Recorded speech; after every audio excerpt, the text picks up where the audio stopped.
I want to live with them. It was this simple sentence that would change our lives forever.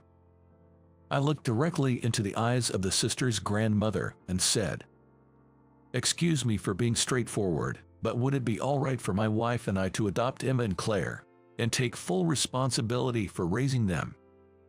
At these words, not only did she, but also the sisters listening from behind, were visibly shocked. It's natural to be suspicious of someone who says such a thing just after meeting them, and I didn't expect immediate approval. Of course, I intended to consult the proper authorities and proceed with the necessary procedures. Somehow, I just couldn't bear the thought of leaving these two alone, because I saw my past self in them. And 6 months later, the situation took a dramatic turn. I've been thinking, I want to entrust my granddaughters to you. My name is Nathan, a 29-year-old office worker. I married Elizabeth 2 years ago. We don't have any children. We met in a hospital. At the time, I was 25 and fell in love at first sight. In the hospital store, she was lining up at the register with a sickeningly sweet cream donut and an overly sweet milk tea. For some reason, I found myself speaking to her as she left the store. "Excuse me, could I get your contact information?" Assuming I was just another flirt, she naturally brushed me off. I ended up exposing myself in an awkward attempt. However, I couldn't give up. I wanted to know more about her. Before I knew it, I found myself visiting the store during work breaks. I'm a regular employee at a pharmaceutical company, often visiting this hospital for work. After 12 p.m., joining the queue of patients and doctors buying lunch, I'd always spot her. Looking back, my behavior might have seemed stalker-like and creepy. Approaching her with an invisible tail wagging, I must have looked like a pathetic dog to others. Perhaps due to my persistence, she gradually started to indulge in small talk with me. A few months after meeting her, she questioned me. "Why do you pay so much attention to me? From any angle, you look younger than me." She said something like that. By then, I still didn't know her name. And she didn't know mine. We just happened to meet and converse casually.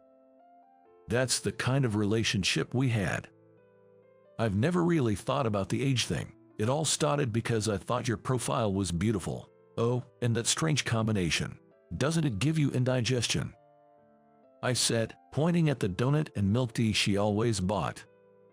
She puffed her cheeks in complaint. "Shut up.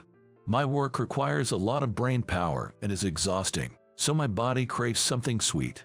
Nathan, don't overwork yourself either. Without health, you can't even work." With that, she handed me back a business card I had dropped. I'll never forget the moment my name was first called. As I continued my relentless pursuit, she eventually revealed her name to be Elizabeth. From there, Elizabeth and I began to meet privately, leading me to propose marriage when I was 27. People sure have strange tastes. That was Elizabeth's response to my proposal. Let's return to the present. I'm now 29, but Elizabeth, being 10 years my senior, is currently 39. Her hesitance to open up to me was probably due to rage. Indeed, when I proposed dating her, she said something along these lines. "I'm honestly too busy to even think about dating," which usually makes most guys think I'm being conceited, and it ticks them off when I say it. But it's the truth, and I felt it was something I needed to convey. Moreover, I'm past the age considered ideal for pregnancy and childbirth, so having kids might not be in the cards for me. None of that mattered to me. When we first met, I honestly had no idea what she did for a living. But seeing her in a lab coat, working night shifts, and barely having time to sleep, it was clear she was a doctor. That's what I thought. In fact, when she met me, she was a surgeon. I figured she must be busy, but then she suddenly switched specialties one day. I wondered where to, and it turned out to be otolaryngology. It was a completely different field, so I was surprised when I heard about it. But the reason made sense. I've always wanted to pursue otolaryngology, but I thought having surgical experience would reassure patients in cases where surgery is needed. Actually, my father runs an otolaryngology clinic back home, she said. My father-in-law's skills were astonishing. Though the sign said otolaryngology, he could also see patients for internal and general surgery. Sometimes, he could even handle cases that required oral surgery, thanks to his experience. Of course, a clinic with such a skilled doctor was always packed. They start handing out appointment numbers just after 8 a.m., but it's not unusual to see people lining up before 7 a.m. on Saturdays. Even though they only do consultations in the morning on Saturdays, they sometimes stay open until past 6 p.m., and during peak allergy seasons, they can be seeing patients until almost 9 p.m. Now we've put some limits in place. Though consultations start at 9 a.m., you can't get a morning slot if you arrive at that time. If my father, who has been working hard for the community, were to leave, the patients would be in trouble, right? That's why I'm aiming to be the next trustworthy clinic director, she explained. I fell for Elizabeth all over again. I sort of just graduated from high school and university and landed a job at a major company through connections with Professor Anderson from my seminar, who had ties to pharmaceutical companies. But Elizabeth, she had a clear vision of what she wanted to do and was working towards it. I wholeheartedly wanted to support her in achieving things I could never dream of. That's why I thought it wouldn't be so bad to just spend our lives together as a couple. At 29, many of my peers were getting married and having kids, but I didn't envy them. Having Elizabeth, my beloved wife, was more than enough for me. Then, one day, Elizabeth had just quit the hospital she was working at to take over her father's clinic as the next director. Because of that, her days became incredibly busy, and she was so exhausted she had bags under her eyes. The clinic was popular to start off with, but now it was Elizabeth and her father, who mainly supported her in consultations. And the place was in chaos with all the patients who had heard the news. I just wanted to take a walk for a change of pace, she said. So, we decided to go for a walk at night. Lately, the daffodils had started to bloom, and the mornings and evenings felt a bit more comfortable. While enjoying the pleasant night breeze during our walk, we noticed something unfamiliar sitting in a corner of the park near our house. It looked like a cardboard box. Maybe some neighborhood kids were playing and made a cardboard house. I was about to ignore it when my sight moved slightly. Elizabeth also looked at it curiously. Then, the box swayed from side to side again. There was no wind blowing. That meant something alive was inside. It could be a stray cat, I thought. As I approached and peered inside, I was surprised by what I saw. Inside, instead of a dog or a cat, there were two girls with the same face. They were wrapped in newspaper, using it as a blanket, and next to them were two backpacks that seemed to belong to them. By their looks, they were definitely elementary school students. Hey, what are you doing out here at this time? Are you playing make-believe? Your parents must be worried, so we need to contact, well, the police, maybe. As I reached for my phone, one of the girls said, "Please don't call the police." Why not? I don't know about your parents, but surely this is. If our parents get arrested, we'll be in trouble. We'd become children of criminals. She said with a clarity that seemed beyond her years, making me feel uneasy. The girl who spoke to me seemed composed, but her sister was just fidgeting, not even trying to look at us. I was at a loss for what to do, but leaving them here and going back home as if nothing happened didn't sit right with me. So, I suggested, "You might catch a cold staying out here, and there could be some strange people around. How about you come to our place for now?" Elizabeth immediately retorted, "That makes us sound like the suspicious ones." Thinking about it, I couldn't find any better way to phrase it. As expected, the girl who had spoken to me earlier raised her voice. We've been told by teachers and grandparents not to follow strangers. As I was racking my brain over what to do, Elizabeth seemed to remember something and asked the girls their age. They said they were 9-year-old twins and seemed to live nearby. After a moment of thought, Elizabeth scrolled through her phone's camera roll and showed them a photo of 2 girls. The twins' eyes widened. "Wait, that's Stacy and Katie. So, you're classmates with my nieces." Nieces. Elizabeth has a sister about my age, who has 2 daughters, Stacy, 9, and Katie, 11. Since my sister-in-law's family lives in this area, it seemed like a fortunate coincidence. Suddenly, the sister's wariness began to melt away. "I'm Stacy's mom's sister." "Really?" "Yeah, it's dangerous to stay out here, so why don't you come to our place for now?" Perhaps because they realized we were related to a friend's parent, the girls exchanged looks and then slowly nodded. I thought it was best to contact the police immediately, but protecting them was a priority. So, I invited them home. Their names were apparently Emma and Claire, with Emma being the one who had spoken up confidently to us, and Claire, who had remained silent behind her sister. They looked so alike, being identical twins, that it was hard to tell them apart. They hadn't eaten anything since lunch at school, so we gave them some water and prepared a bath for them to use. While they bathed, I laid out some guest mattresses, and Elizabeth prepared some light snacks. After their bath, the girls eagerly ate everything and fell asleep within minutes, worn out from the day. The next morning, before 6 a.m., as I was getting ready for work, Elizabeth, with a serious look on her face, said, "I want to live with those girls." I was surprised by her sudden statement, but after listening to her, I could understand why she felt that way. Elizabeth had talked to her sister on the phone last night. When she mentioned Emma and Claire, her sister said, "Oh, they are well known," and filled her in on the details. Apparently, the girls are the daughters of a notorious couple known for bad behavior in school, but most people don't really know much about their parents. In our area, school meals have to be paid for, and it seems Emma and Claire often couldn't have them because their parents didn't give them the meal fees.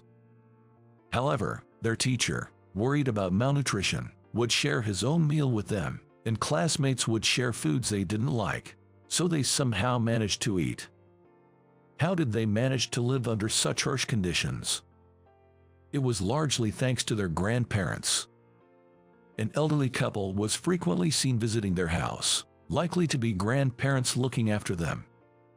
Their parents often went out in flashy clothes, and recently, even the neighbors hadn't seen them. Though it wasn't clear if this was true, when I asked Emma for confirmation, she nonchalantly confirmed it. "Yes, we haven't seen Mom and Dad for about a year now. Grandpa and Grandma used to come by, but they didn't show up yesterday." "Where do your grandparents live?" I asked. "They live in public housing about a 10-minute drive from here," they told me. Elizabeth was swamped with taking over the clinic, only having Sundays and Thursdays off. And today being Wednesday, I decided to take the day off work to visit the girls' grandparents. I thought about contacting the police, but the girls seemed to indicate their grandparents were responsible people. So I decided to check on the grandparents first and quickly got ready to leave. After a 10-minute drive, we arrived at the public housing where the grandparents lived. Emma led us to their apartment and pressed the doorbell, but no one answered. While waiting, a middle-aged woman from the next apartment came out. Recognizing the girls, she informed us that their grandparents had been taken away in an ambulance around noon yesterday and might be in the nearby medical center. I was met with suspicious stares, but when Emma stated, "He's our guardian," the tension was diffused. At the medical center, after explaining the situation, they allowed us, as family, to visit the grandparents. I was led into the ward under the guise of being the guardian of the young sisters. We were led to a 4-bedroom, with 2 beds empty and their grandparents lying in the beds by the window.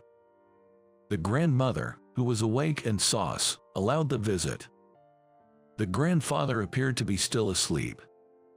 "We're so sorry to have caused you trouble." The grandmother began apologetically. "No, not at all. I'm just glad we could meet, actually, about yesterday." I briefly explained what had happened the day before. Hearing this, tears started to roll down the grandmother's cheeks.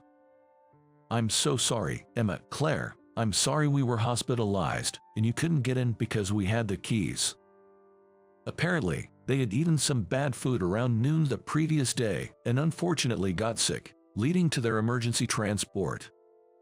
Their condition had stabilized, and they were expected to be discharged today.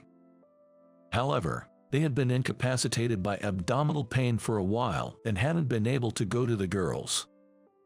They had kept the house keys to ensure they wouldn't get lost, but that had backfired. I was relieved to hear that the grandparents were decent people, unlike the parents. Emma's confidence probably stemmed from knowing her grandparents would never abandon them. For now, my role as a guardian would end once the grandparents were discharged, which was a relief, though it didn't align with Elizabeth's wishes. However, the grandmother looked troubled. And then, she spoke slowly. "To be honest, we're in a tight financial situation. My husband and I have been self-employed, but our daughter and her husband took all our assets. Now we're living on just our pension. I should be offering you a reward, but that's difficult for us." No, you don't need to worry about that at all. If they're receiving a pension, they must be at least 62 years old. I thought about suggesting they live together, but it wasn't as simple as that. Moving the sisters would change their school district since the public housing where the grandparents lived was across a bridge. Changing young children's living environment could be stressful. And even if they could live together, there was no knowing when the grandparents might fall again. Surely, the grandmother must be worried about that. If they fell again, there would be no one to take care of the girls. Seeing their worried expressions, I couldn't keep quiet. "May I speak frankly?" "What is it?" "My wife and I would like to adopt Emma and Claire and take full responsibility for raising them." Both the grandmother and the listening sisters were visibly shocked by my statement. Naturally, they'd be wary of someone they just met offering to do such a thing, and I didn't expect immediate approval. Of course, I planned to consult the appropriate authorities and proceed with the proper procedures. I just couldn't bear the thought of leaving them alone. Perhaps because they reminded me of myself when I was younger. My parents raised me with great care, but we lived in extreme poverty until our family business took off. Despite being financially strained themselves, they bought me a warm quilt in the dead of winter to prevent me from catching a cold. My wife and I don't have children, but I just couldn't stand by and do nothing about Emma and Claire. For the time being, I decided it was best to end the conversation there and head home. With the grandparents discharged from the hospital, it seemed Emma and Claire would be spending their time in that public housing for the moment. However, the situation took a sudden turn 6 months later. After discussing it with my husband, "We've decided to entrust the girls to you and your wife," the grandmother said. "What?" "It's not only that we're impressed by your genuine concern, but also a matter of trust. Over the past 6 months, you and your wife have met with us several times to express your intentions, haven't you? We could see that you truly care for our granddaughters. That's why we believe we can entrust them to you. Besides, the fact that Elizabeth took over her father's clinic and had become the director played a role. Moreover, the grandparents have been greatly helped by Elizabeth's father. Above all, what sealed the decision was something Emma said. If it means Claire, Grandpa, and Grandma can be safe, I'm okay with anything. Plus, that man was kind, and the lady is Stacy's mom's sister. And she's a doctor, you know. Stacy is my best friend, so it's all good." Thus, with the involvement of child welfare services and the police, we finally managed to contact the sisters' biological parents. When we mentioned the possibility of adoption, the parents' representative quickly agreed. After several months, We were finally able to officially become a family with Emma and Claire. Elizabeth, now a practicing physician, was busy every day. Adding childcare and household chores to the mix made things chaotic. Emma, Claire, you forgot your gym clothes and lunch bags. While frying eggs, I watched my wife and children scurry about. We initially shared household duties, but with Elizabeth working late and on Saturdays, I took on a larger share of the chores. That arrangement was mutually agreed upon. So I was usually in charge of cooking. Drawn by the smell of breakfast, my wife and children packed their bags and joined me at the table. This is delicious. It's been a while since we had something not microwaved. It's really good, thank you. The twins, identical in appearance, sparkled with excitement as they complimented the meal. Apparently, they were used to reheating meals prepared by their grandparents, so freshly made food was a treat for them. They were also happy to finally have their own portions of school lunches, and I heard their teacher, Miss Thompson, was moved to tears by the news. Despite their parents' unforgivable behavior, the warmth of the people around them allowed the girls to grow up well-adjusted. It was now my responsibility to continue guiding them until they became independent adults.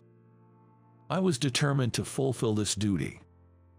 Since my family owned a bakery, I decided to visit on weekends to update them. We had been too busy to inform my parents about the adoption. So, when they suddenly found out they had granddaughters, they were shocked but quickly embraced them, teaching the girls how to bake bread and enjoying quality time together. A year after Emma and Claire became part of our family, our lives gradually settled, and the girls began to open up to us more. Emma, always the more reserved, began to show more childlike behaviors appropriate for her age. "Let's go play basketball, Father." "I'm not sure I can keep up with your energy, Emma." "Come on, it'll be fine." Feeling the tug of her small hand, I was deeply moved.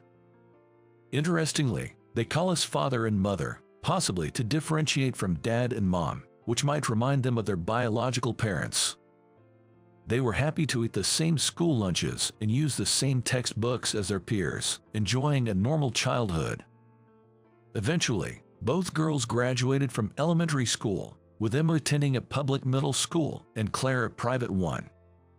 Living together helped us understand their personalities better. Emma was lively and good at basketball. On the other hand, Claire, while not fond of physical activities, consistently tops her class with her innate intelligence. Furthermore, she seems to be doing well in the marching band she joined. Everyone aware of their past hardships celebrated their growth. As twins, they faced their educational transitions together. But Emma chose a public middle school with a strong basketball program, satisfied without pursuing entrance exams.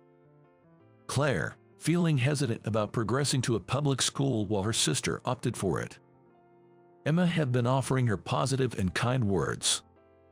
"Claire, you're better at studying than me, so you should go to a private school. Then, I can brag about how my sister is super smart and attends a prestigious private school. And to make you proud of me, I'll work hard in basketball and aim for the national tournament." Hearing her sister's words, Claire was convinced and successfully got into a challenging private middle school. Even before we met, these sisters must have been living by complementing each other's deficiencies. That was evident from their conversation. Time flew by quickly, and the children turned 18. They had become fine adults. Claire managed to get into a medical school after acing her university entrance exams. On the other hand, influenced by her sister, Emma also chose to pursue a career in medicine. She decided to go to a nursing school. Recently, I think they both have started to resemble Elizabeth a lot. Elizabeth, who never skimped on household chores despite being busy. Especially, her love for the two was very profound. Receiving such affection from their mother, they naturally became good at household chores without being taught. On Mother's Day and Father's Day, they would use their part-time job earnings to buy gifts or invite us to a lavish dinner, making Elizabeth cry tears of joy every year. I, too, felt a lump in my throat, realizing how sincerely and kindly they have grown up. Of course, there were rebellious phases, but that's an important time for growth for both parents and children. After those solid clashes, now I believe our family of 4 is tightly bonded. And finally, 15 years after taking them in have passed. At 24, it was time for them to leave home. Claire had passed her medical licensing exam and was going to work as a resident in a distant hospital. Emma was getting married to a man she had been dating from the Navy. The time for farewell, which was bound to come, had arrived. Elizabeth managed to hold back her tears and gave them the biggest smile she could muster. Then, Claire, who had been fidgeting, ran to Elizabeth and hugged her gently. "I'll definitely become a wonderful woman like you, Mother. Thank you for teaching me so much about love." With an untroubled smile, Claire's eyes were moist. Following that, Emma also held Elizabeth's hand and said, "Stay healthy, Mother," as the 3 shared a tight hug. Then, turning to me, Emma said, "Father, thank you for doing so much for us." Claire added, "I'll become a great person like you," and with that, the 2 left home. Claire is still single, but as she steps into society, she'll surely live in a new home with a wonderful husband. And Emma will create a family with a kind-hearted young man, and someday, they will have children. I watched their departure with a blurred vision. After a while, an invitation to Emma's wedding arrived.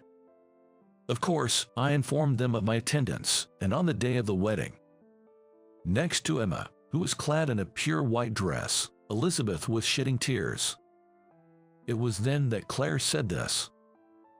"Actually, I've been hiding this, but I've been dating someone since my student days. I'll introduce you sometime." Hearing this, we looked at each other and chuckled.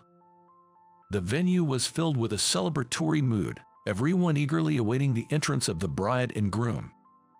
But then, an unexpected incident occurred. An uninvited person arrived, causing a commotion among the reception staff.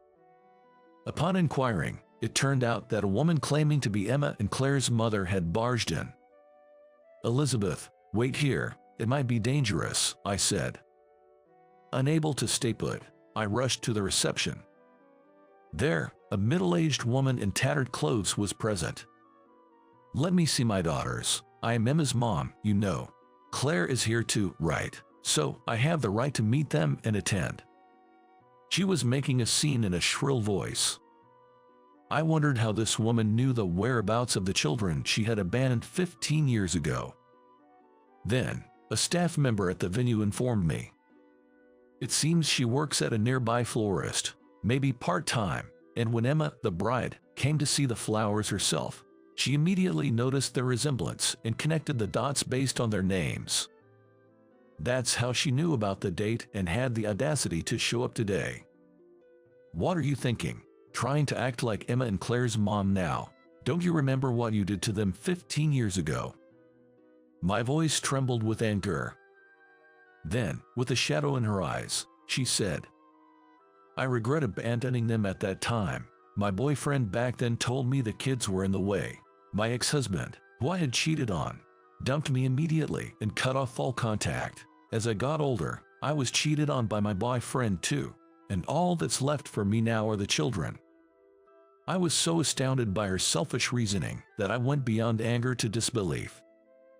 So in the end, she cheated, got divorced from her ex-husband, and then was abandoned herself.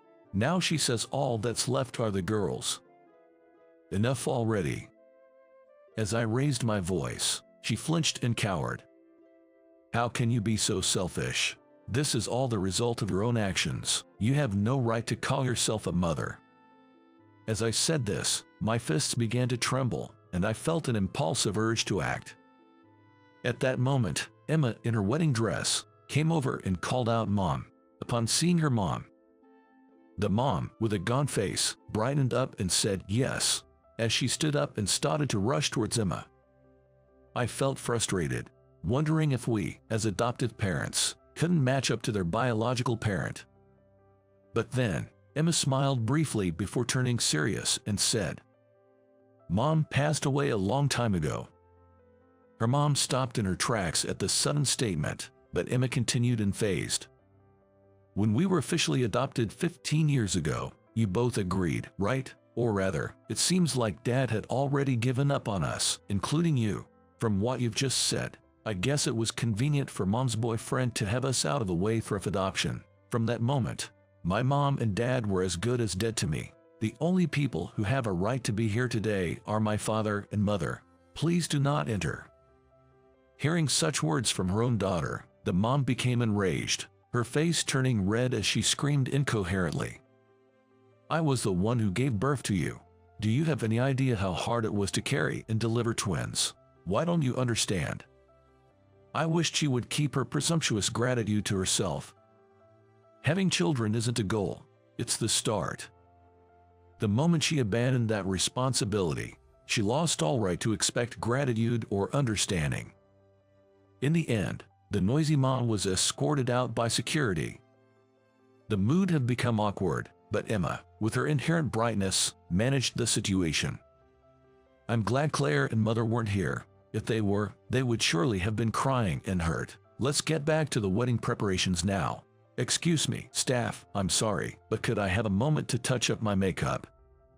Revived by Emma's words, the staff exchanged looks of agreement and hurried back to the dressing room. Emma then turned back, not with the dry sneer from before, but with her usual gentle smile, saying, "Father, make sure you get a good look at me today," and left with a thumbs up. True to her word, Emma held a magnificent wedding ceremony that moved everyone present. Elizabeth was so moved by the bride's letter that she was wiping her nose in tears as she listened.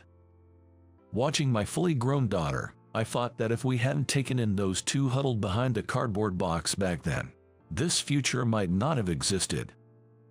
After the successful wedding ceremony, reception, and after party, the day came to a close. As we were about to leave, the two of them stopped us. "You two are our only parents. We love you forever. Father, Mother, take care of yourselves." Elizabeth hugged Emma tightly, saying, "That's our line. We will always love you, forever and ever." Claire and I watched the two from behind. Then, Claire whispered something to me.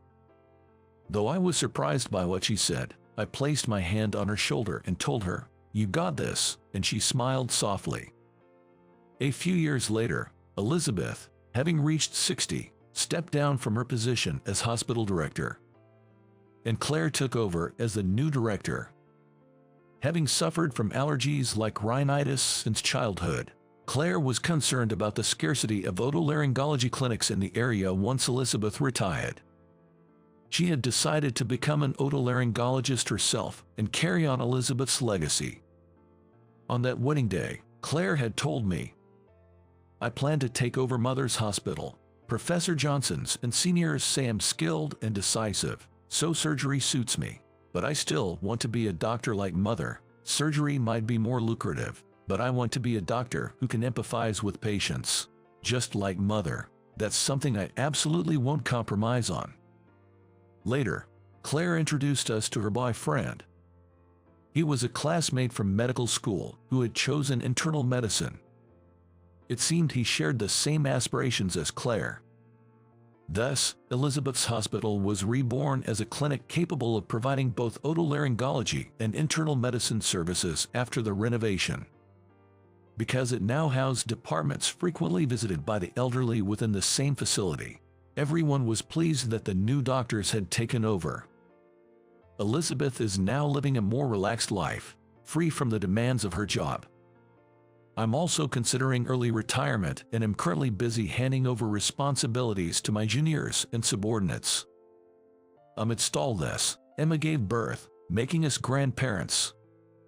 Claire, too, now that the clinic has settled down, is planning to formally marry her partner, so we're surrounded by joyous news. Elizabeth said, "Can I really be this happy? It's almost frightening how happy I am," to which I confidently responded, "Of course, it's all right. Do you remember what we did 15 years ago?" We saved 2 children, there's no doubt about it. We rescued them, and in turn, they brightened our lives. This happiness is the result of everyone's feelings coming together. It's only natural for us to be happy." Hearing this, Elizabeth smiled happily. When we visited Emma's house some time later, I noticed red sweet peas adorning the room. As I looked at them, Emma, with a downward gaze, shared, "I haven't seen her since that wedding. It seems she quit the florist shop, but when she left, she told the owner, if those kids come, please give them this, and that was this." I knew the language of sweet peas, as it's quite well known. Indeed, they symbolize farewell. Emma continued, "It's not just any farewell, but the kind you give to someone important when parting ways. In her own way, she must be starting to atone for what she's done. We'll probably never forgive them, but you know, flowers are innocent. So, I thought I'd take care of it until it withers." It was so like Emma. She's a person of integrity and, more than anyone, can empathize with others. While we are her parents, those people were her parents too. At least the mom had some semblance of affection. But they are no longer relevant to us. By the way, Claire is going to have a wedding with her fiancé soon. Really, since they're both doctors, I wonder if it'll be a grand celebration. They're planning to have a small ceremony with just family in Hawaii, and then a reception back here. Ah, that sounds lovely. I'm looking forward to it. Oh, Lily is crying. Father, why don't you hold her? Prompted, I cradled my granddaughter in my arms, admiring her adorable face. And as the sweet peas wilted, Emma and Claire stopped talking about their mom